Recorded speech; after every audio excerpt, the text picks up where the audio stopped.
एक माँ के लिए सबसे बड़ा दुख क्या होगा। गोद में 2.5 साल का मृत बेटा पड़ा था। उसे ढकने के लिए घर में कफन का एक नया कपड़ा नहीं था। आखिर उस माँ ने अपनी ही पुरानी साड़ी का पल्लू फाड़ा और अपने जिगर के टुकड़े को अंतिम विदाई दी। जानते हो वो माँ कौन थी?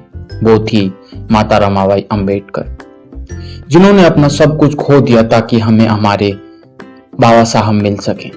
बाबा साहब लंदन और अमेरिका में पढ़ाई कर रहे थे। यहाँ भारत में रमाई दाने दाने को मोहताज थी, लेकिन उन्होंने कभी बाबा साहब को ये नहीं बताया कि घर में खाने को कुछ नहीं है, ताकि उनकी पढ़ाई में कोई बाधा ना आए। वो दूसरों के घरों में काम करती, गोबर के उपले बेचती और लकड़ियां ढोती, लेकिन कभी अपनी गरीबी को बाबा साहब के सपनों के आड़े नहीं आने दिया।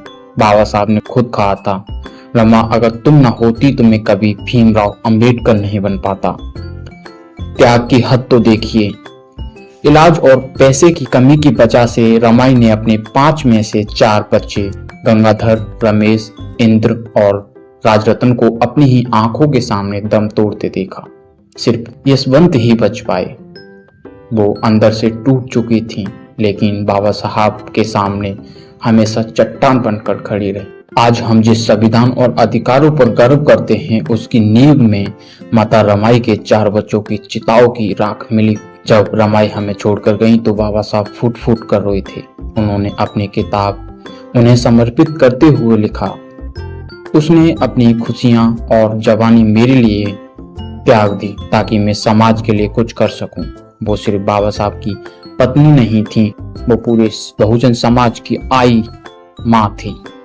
आज 7 फरवरी को उनकी जयंती पर क्या हम उस माँ को याद नहीं करेंगे, जिन्होंने हमारे लिए अपना सुहाग, अपने बच्चे और अपनी पूरी जिंदगी कुर्बान कर दी।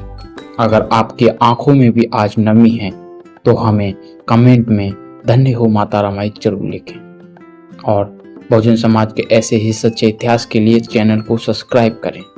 जय भीम, जय रमाई अंबेडकर।